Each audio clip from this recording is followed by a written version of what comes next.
Hello, in this video we're going to look at this practice exam. At the start, the thing to look at is, I'm going to maximise it and blow it up a little bit, is we're going to create virtual machines either using the supplied ISO or importing them using the AVA images. I'll probably do the AVA images because it's a little bit faster. And you can locate these on the local server. I happen to have them on an external drive plugged into this machine, but either place. So what we're looking for is the latest versions of Zero Shell, Server 2019 and Windows 10.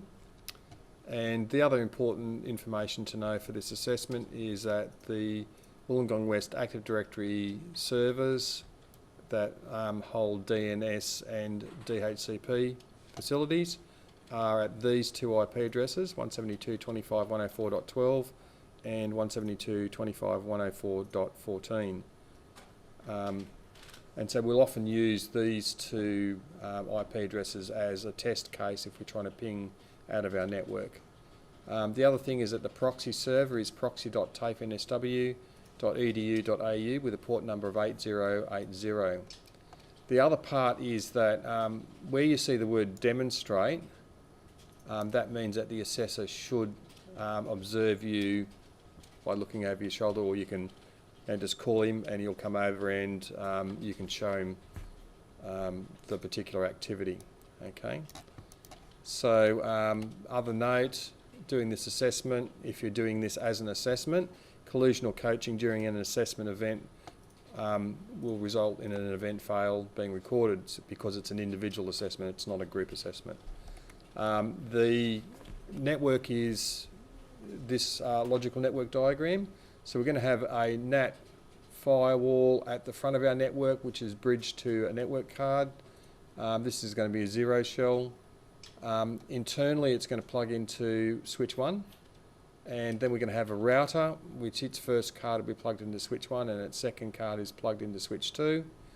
Hanging off switch 1 in this subnet here, and the subnet is 192.168.10 subnet, and 10.1 is the IP address of the router's card that plugs into switch 1, and 10.3 is the IP address of our PDC server, or primary domain controller.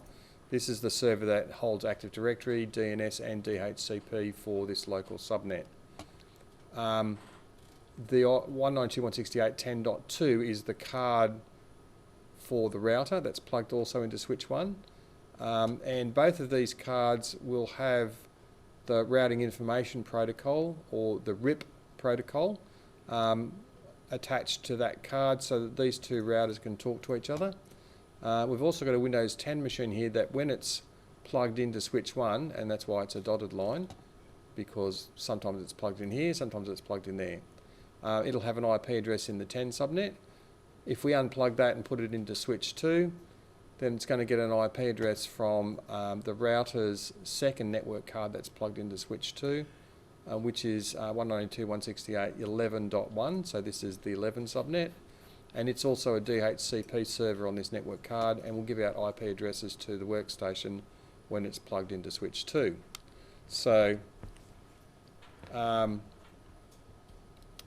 that's the logical network diagram for this practice exam.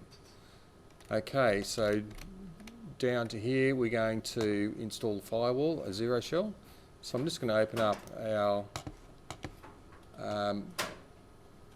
VirtualBox, and I'm going to file, import an appliance, and I'm going to browse and go to my local external drive, and I'm going to look at the VirtualBox templates, and in here I've got a Zero Shell 375.ava file, and I'm going to open it and hit next. And here's where we actually set the name of it. So if I just double click on this, I'm going to call this, P for practice, and this is the firewall at the front of our network. and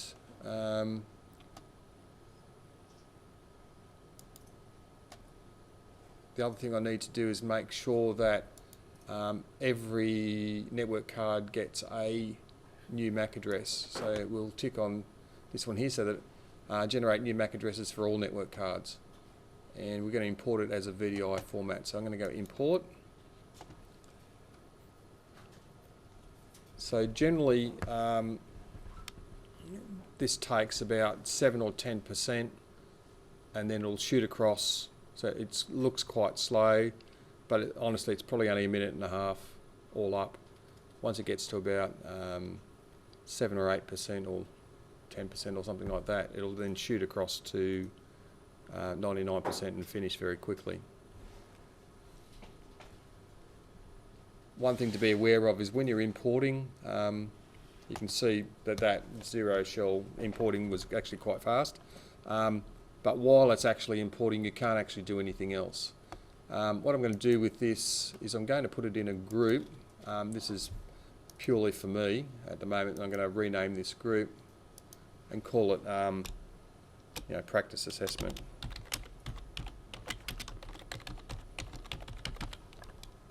Okay, so what we've done is we've installed this firewall. What we need to do is allocate a dynamic IP address and an Ethernet internal, Ether 01. We need to give it a static IP address. So let's do that with our with our virtual machine that we've just created.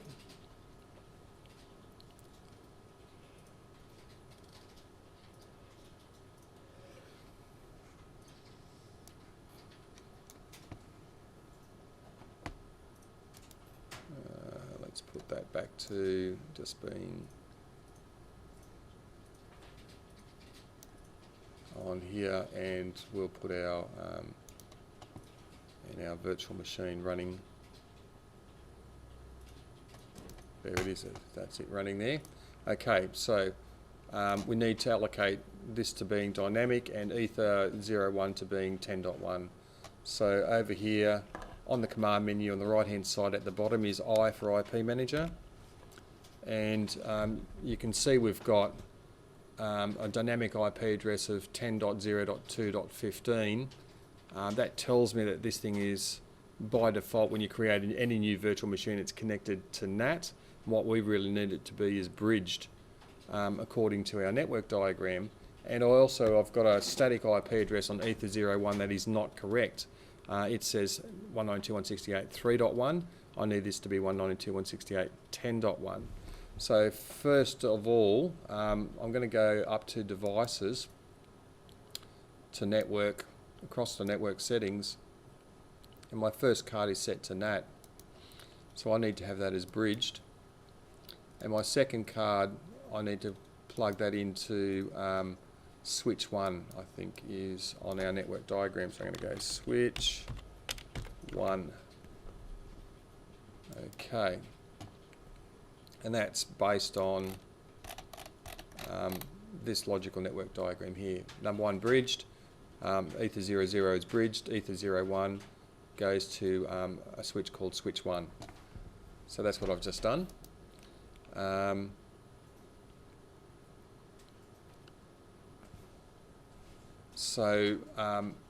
Currently, if I quit out of that and come back in again, I for IP Manager, I'm going to need to tell Ether 00 card to restart so that it gets an IP address from the bridged adapter rather than the NAT adapter that it's currently got. So if you look on the commands on the left hand side, third from the top, S to change the interface status.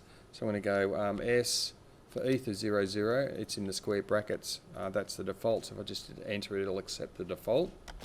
And I want it to be down, so this is turning the interface off, and now I'm going to turn it back on again. So S, Ether 00, and I want it to be up. and you'll see that the IP address currently is 0.0.0.0, the dynamic IP address, and what it is it's searching for a new IP address. So effectively what I did was I just turned it off and on again. While that's searching for an IP address, I'm going to change the IP address on Ether01. So you can see here on the left hand side, second from the top, M to modify an address. So I'm going to press M, and the interface that I want to change is ETH01. Hit enter, and the number of the address that I want to change is the number 1 address, so I'll just hit enter to accept that, and I want to change it to 192.168.10.1, and I'm going to leave the network mask the way that it is. I'm going to leave the status of the card as up, that means it's running.